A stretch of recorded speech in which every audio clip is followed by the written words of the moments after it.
110 kilograms of shabu.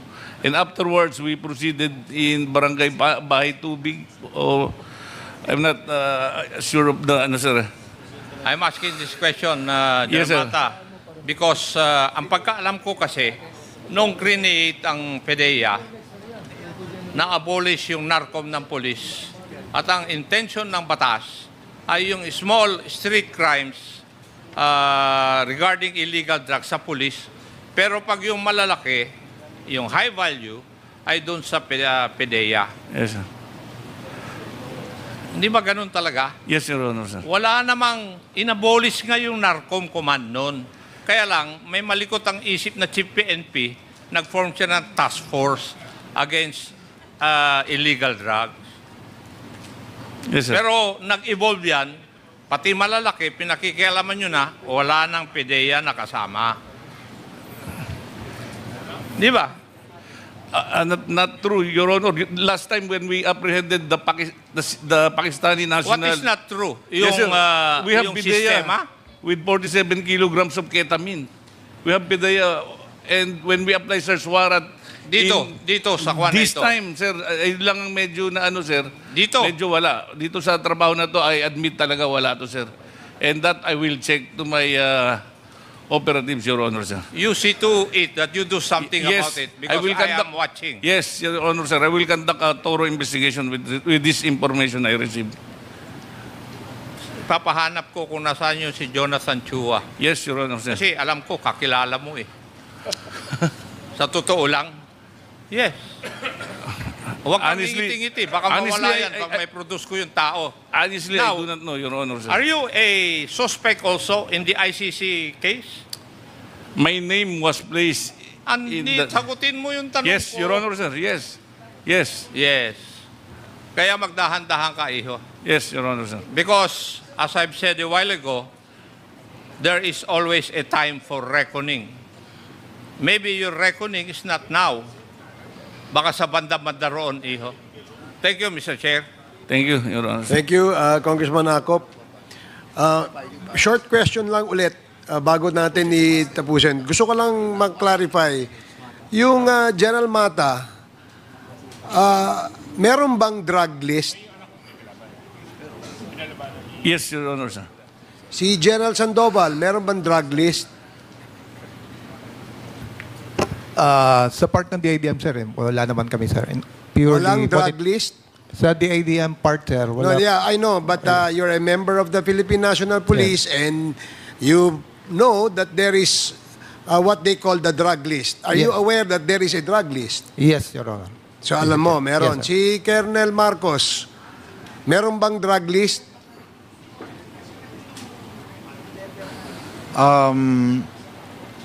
Since po sir na-assign po ako ng Regional Police Regional Office 8 way back 2015 na nag-OICR1 po ako, nag-assign po ako ng Lambat Sibat. Meron na po tayong listahan ng yung target list. Ano watch nakalagay list. doon? Yung mga high value targets. Opo sir, lahat ng listahan ng mga involved sa drugs, drug lords, including... So drug lords. Oh, yes sir. Sa career mo, ilan ang nahuli mong drug lord? Sa ilang years ka na sa police? 30 years sir. In your 30 years as a member of the Philippine National Police, ilan ang na-apprehend mong drug lord? Ang na-operate ko lang po si Mayor Espinosa at saka yung Espinosa Group, sir. Kasi... Hindi, yun lang. Tanong ko lang. So, sino? Mayor Espinosa. Oh, sir. At Okay, saka aside from Mayor Espinosa, wala na. wala na po, sir. I never been assigned in a drug unit, sir, in my career.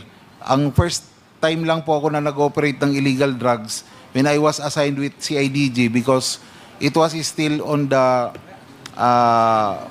flagship project ng CIDG ang Oplan Berta. Pero Sige, okay. Okay na tayo doon. It was the first Basta I time just lang. wanted you to confirm kung meron bang drug list. Kasi sabi ni General Mata, meron. Sabi ni General Sandoval, meron.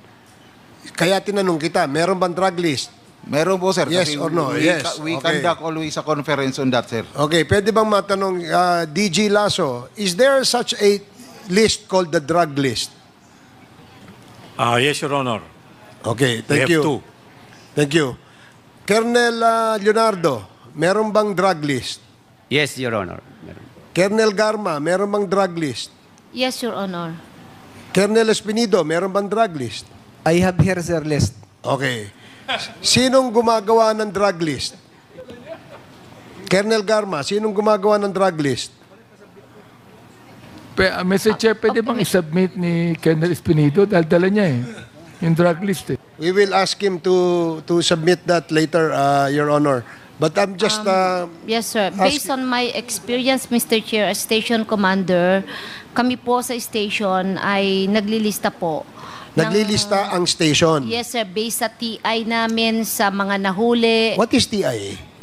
mga Tactical interrogation or interrogation. investigation po, disclosure of suspects that are arrested, or information coming from assets and agents. So this is done sa Level ng ano. police station, pinakamababa po sa station. So kaya malalaman natin sa isang jurisdiction, isang police station, alam natin kung ilan yung drug lords, ilan yung drug users, pushers, ganyan. Tama?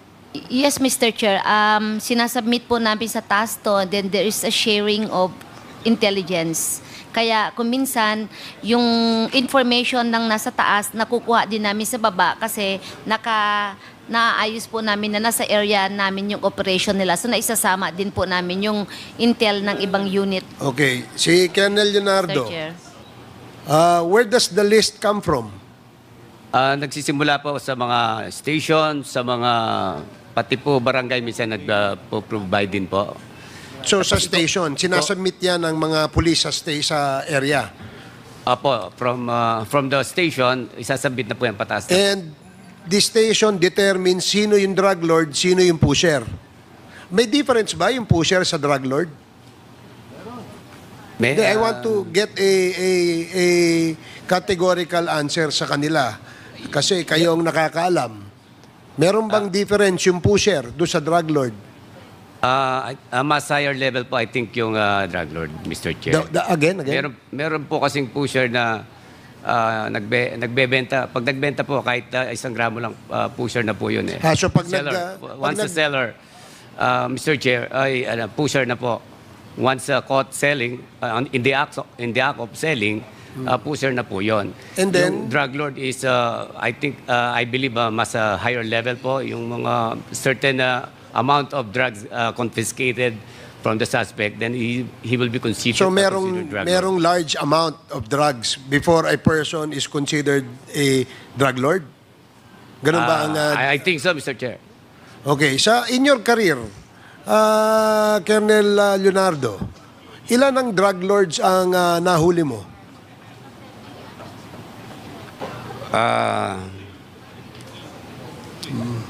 Marami-rami rin po, Mr. Chair. Hindi ko lang po mabilang kung ilan. Pero marami-rami po, Mr. Pag drug Chair. lord. Drug lord may yan, ha? drug lord po, may pusher. Meron din pong user. Hindi, ang tanong ko, ilan drug lords ang identified mo at nahuli mo yun, in your entire PNP career? Mahigit pong 10, masasabi ko. Safe po ako na And they're mahigit 10. now all in jail. Meron pong... May buhay pa ba doon sa 10? meron din pong may namatay po. Okay. Meron naman pong nakakumbikta. Kasi ang tanong ng taong bayan ganito eh. Marami tayong nahuhuli. And this is a statement that I'm sure the PNP knows and the PDEA knows and the NBI knows. Marami tayong nahuhuling drugs. Pero wala tayong nahuhuli. Maraming beses na ang nahuhuli ay yung mga street peddlers.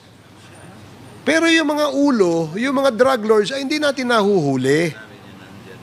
Ngayon, there's now a hypothesis na bakit hindi nahuhuli yung mga malalaki?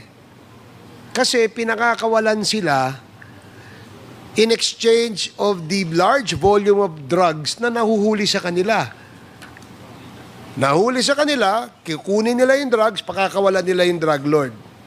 Pagkatapos nun, tatawagin yung mga pusher, kayo, benta kayo sa kalsada.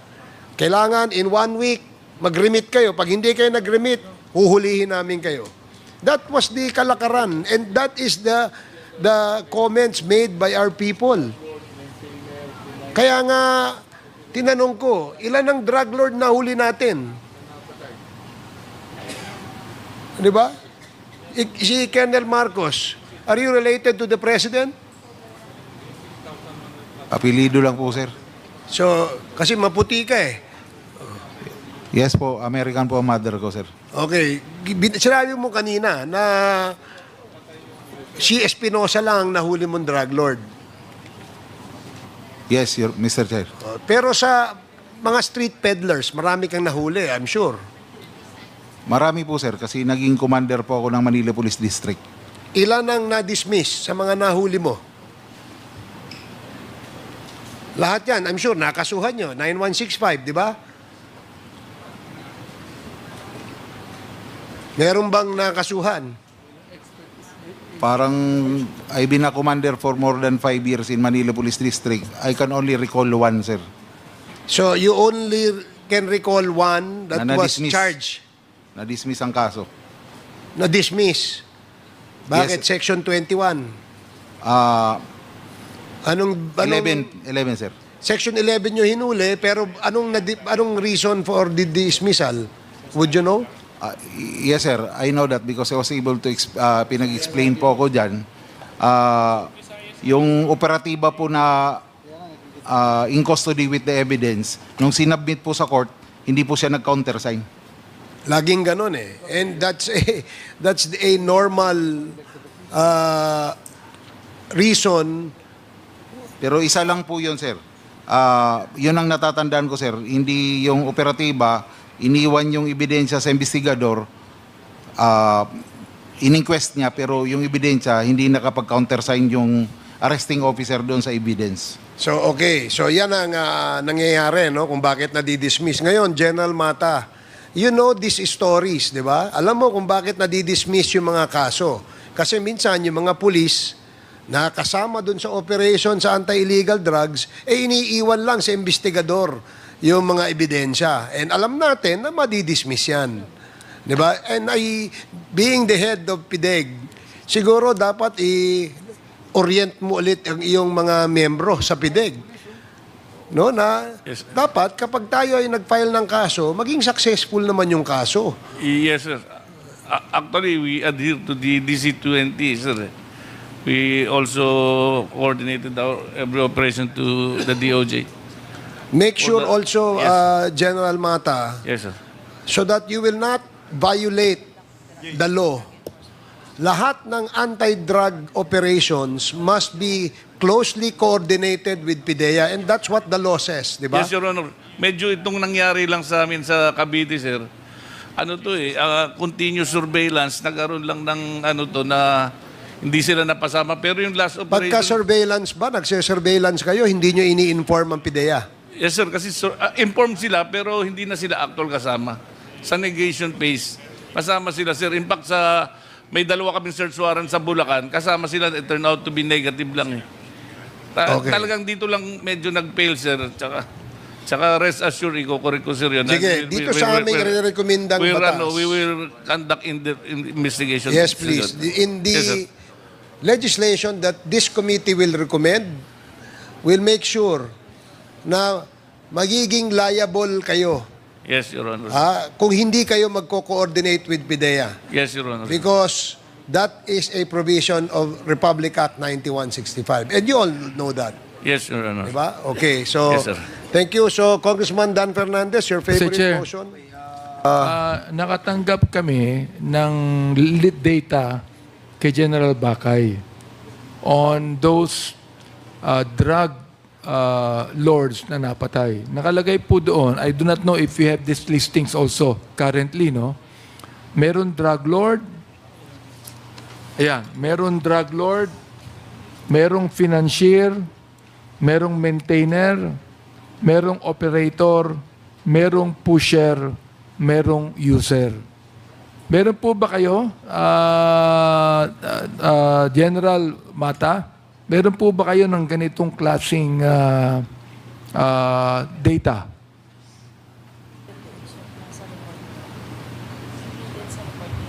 Na-validate po ba nyo ito? I haven't seen Meron ba that, kayo ganitong klaseng data? What we have in our data, sir, is HBI list of drug personalities. Ano po yung... High value individual and street level individual. Hindi, ito, kompleto po ito eh. Paki-ano lang po sa amin, tanong mo ha? O, sinubmit po ito. General sir. Bakay sa Yes, sir. amin. I will Ito look po into yung that. mga napatay, died in police operations from July 1, 2016 to June 30, 2022. Ang drug lord, ang napatay 21. Ang financier, ang napatay 9. Ang maintainer, ang napatay 18. Ang operator, ang napatay 12. Ang pusher, ang napatay 7,173. Ang user, napatay din 440. A total of 7,640. Meron po ba kayong ganitong listahan? Hindi Yes, po Your yung Honor. died in police operations, pero na-revalidate nyo itong mga listahan na ito at active pa ho ito at nasa kulungan ba ito o nakasuhan po ito? Meron ba kayong kanyang listahan? Meron po, Your Honor. Pakisubmit nyo po sa amin na listahan kung meron kayo. Yes, Your Honor, sir. Kinakailangan po, yung talagang... Actually, our list is included already in that list you have, sir. I don't think so. Consolidated. No, hindi pa. I don't think so. Sapagkat ito hanggang June 30, 2022 to Ang kailangan namin ngayon, yung pong ganitong klaseng category, pero validated, kinasuhan, nakakulong, at awol. Yun po ang gusto namin malaman. Yes, Your Honor, sir.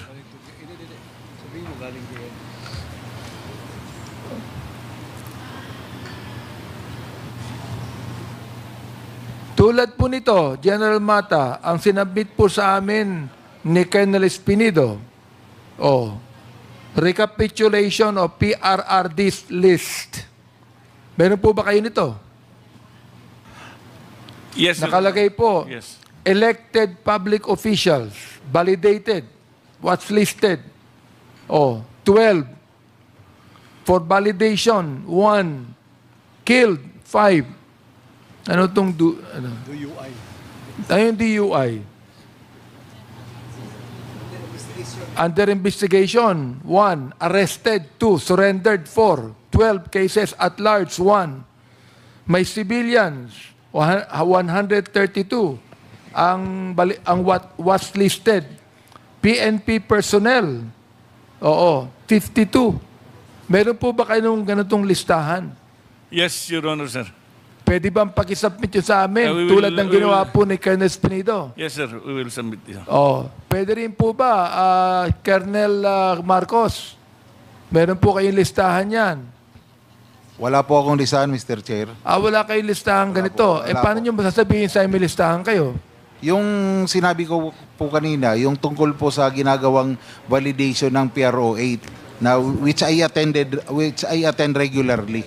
Dinidiscuss po yan ng committee kung sino po yung mga nakalista na drug lords. Hindi, may listahan kayo doon sa SOC Sergeant, di ba? Si IDG Chief kayo doon Mr. Chair. Sa ngayon po, Mr. Chair, ang CIDG do not maintain already a list of drug personality because Why? operation on illegal drugs is already not part of our mandate. Since 2008. Meron ng isang ahensya sa PNP tulad ninyo na nag-ooperate sa drugs. Yes, sir. Okay. Mr. DJ Chairman. Lasso. DJ Lasso, Mr. Chair. Yes, I'm sorry, Mr. Chairman. Pwede po ba nabigyan nyo kami listahan din sa inyo na nabanggit ko? Can I say something, Mr. Chairman? Go ahead, go ahead. Ito po yung problema natin sa sa droga. Kasi po wala po tayong watch list. Wala, kanya-kanya po kami. Kaya yung format ninyo, iba doon sa format nila. Bakit itong kay Colonel Speedo merong watch listed? Meron, Meron, Mr. Chairman, there is. Pero when I took over as PIDEA, I wanted to look at a national watch list wherein all the DJ Lasso, mayroon pang sinasabi, yan ang sinasabi namin dito, na nakakawala ang ibang mga drug bust ninyo at nabalitaan pa namin na kung kayo, PNP, PIDEA, nakahuli ng 1,000 kilograms, ang nire-report lamang sa media 200. Totoo ba yon? it can happen, Your Honor. Oh, it can happen. It can happen. It's not only it can happen, DJ Lasso. It is happening. It Yes, is Your happening. Oh, Yes, Your Honor. at ibinebenta ng mga pulis natin ang mga nakuha nilang mga drugs. Ang tanong ko ganito, kaya kinakailangan, DJ Lasso, meron po kayong listahan yan. What's listed for validation, arrested, surrendered, nawawala o kinakasuhan. You have to have a list of that para malaman po natin ito. Pwede po ba, DJ Lasso? Your Honor, that is why I was calling the office. We have scheduled a national workshop involving all the agencies of government that have holdings on narcotics. Involving all the agencies, Yes. law enforcement agencies. Not only law enforcement. Do you think the Philippine National Police will attend? They are invited to attend. They are invited. In fact, They we are- should be directed to attend because you're the lead agency for drugs. yes, They should be directed to attend, Mr. Chair, because you are the lead agency on drugs. Yes, they must They attend. should not only be invited. General Mata, do you agree with that? General Mata, you should be directed to attend because they're the lead agency. Do you agree with that? Yes, Your Honor, sir. Okay, therefore, the PIDEA will hold a, what do you call that? It's a A summit. national drug summit, Mr. And Chairman. therefore, if you are directed to attend, you're going to attend, Mr. Chair. Yes, sir. We are always attending. All right, so he We is are promising. invited, Your Honor. Kailan po mangyayari yan? September 23, 24, and 25. Pag Mr. hindi Chairman. nangyari yan, pakisabi nyo sa amin. Sir, they will be attending because we are following the PNP just conducted their regional summits all over the country. Mr. Chair, the reason why, until now, can you imagine the war on drugs that the former president promised to solve in 6 months took him 6 years. And in the process, killed more than 36,000 people. Now, we still have drugs today. Wala pang 1,000 napapatay. General Mata, am I right? Yes. Pero nakakahuli Mr. Chair, sir. kayo. Yes. Now, bakit? Bakit? Palagay ko, ang karamihan dito, Mr. Chair, mga kapulisan to. Nahuhuli nyo, pero hindi lahat ng inyong nahuhuli ay talagang nasasakotin ninyo. Ibig sabihin, merong nakakawala diyang mga drugs, Mr. Chair. Kaya meron pa rin drugs eh. Kaya sinasabi ko, while Colonel Espinido here said, at sinabi po niya na siya humingi ng paumanhin na sinabi niya na ang Philippine National Police ay biggest criminal organization. Oo, nagpaumanhin siya. Hindi totoo. Sa akin, mukhang totoo.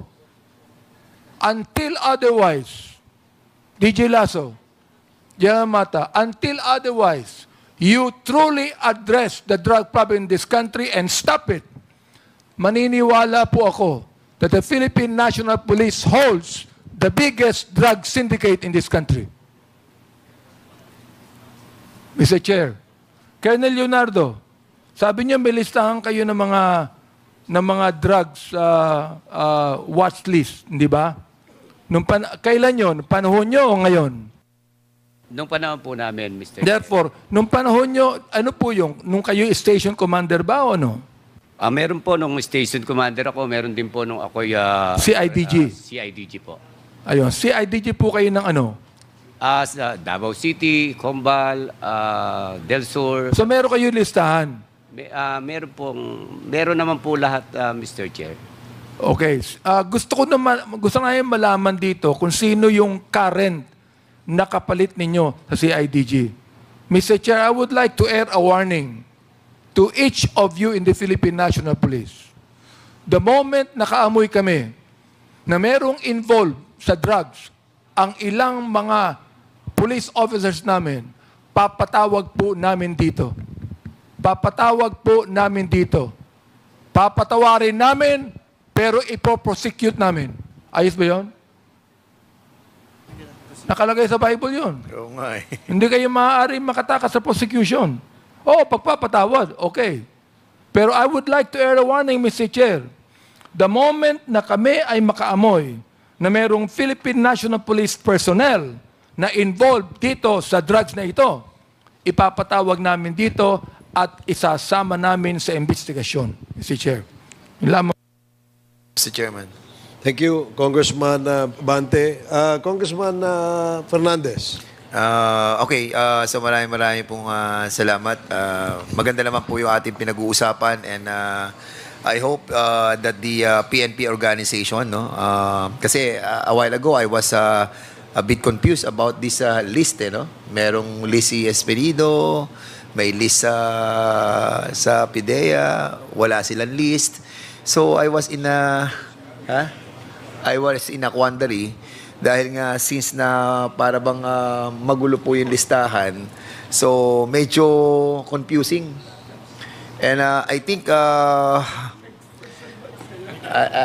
must agree also with the Chairman Bante in so much as the real situation of our organization, yung ating po mga kapulisan ay at stake in here. So they must be also truthful because there are these hypotheses that was mentioned by our chairman with regards to these drugs that are being apprehended by our PIDEA.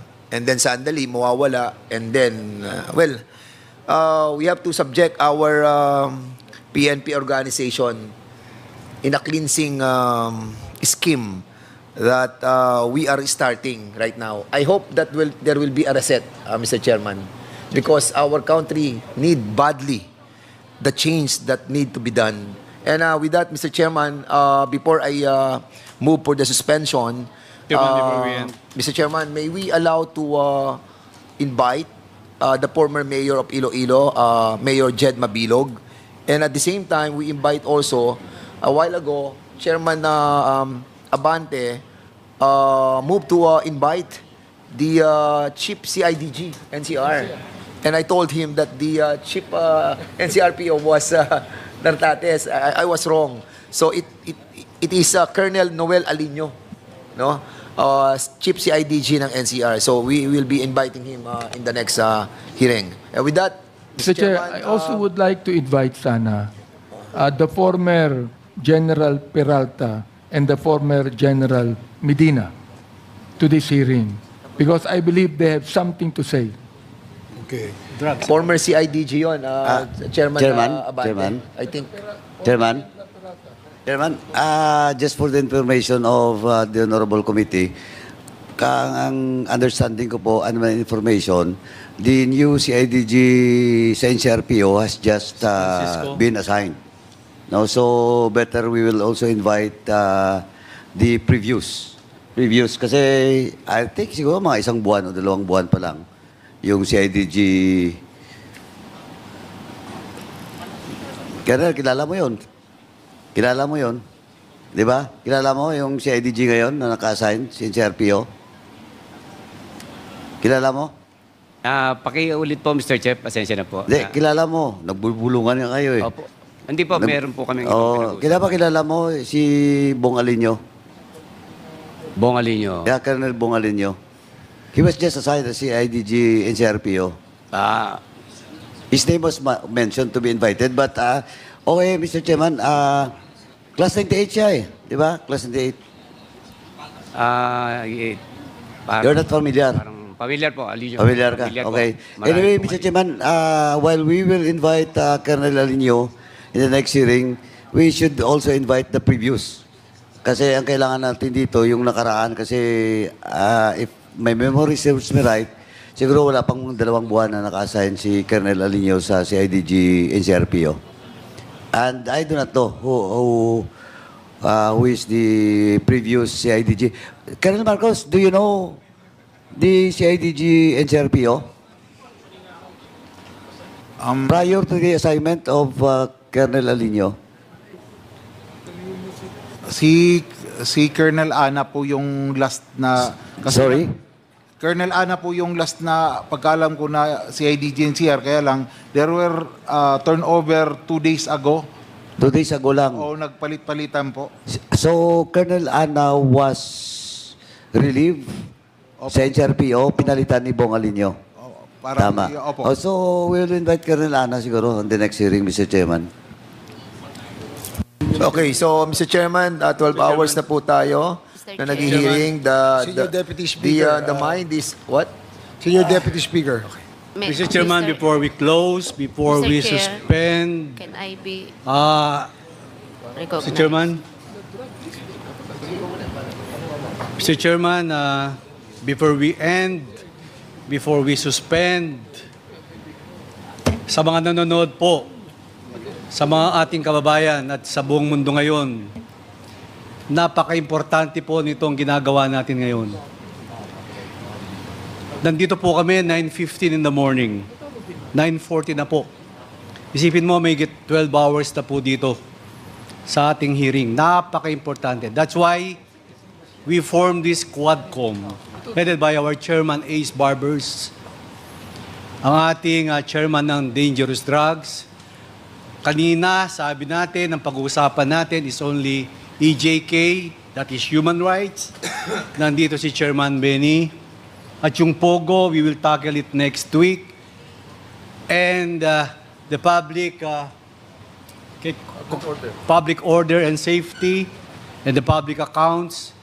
And this is for the first time in the history, this 19th Congress will make an history. We will reshape our country. Tulungan niyo po kami, mga kawani natin sa gobyerno, my fellow workers in government. We will lead to reshape this country for our young and future generation. Diniscuss po natin kanina, drugs. Kanina, EJK. Pag nagbenta ka ng drugs, mapupunta sa pagbili ng mga lupa. That's number 2. Number 3, pag nakabili ka ng drugs, nagbenta ka ng drugs, ng droga, mag-aaway kayo, magpapatayan kayo. That is EJK. Number 4, pag marami na kayong pera, mamimili po kayo ng lupa. Hindi nyo alam kung saan nyo dadalhin yung mga pera nyo na nakita nyo dito sa droga. In summation of all of this is the Quadcom.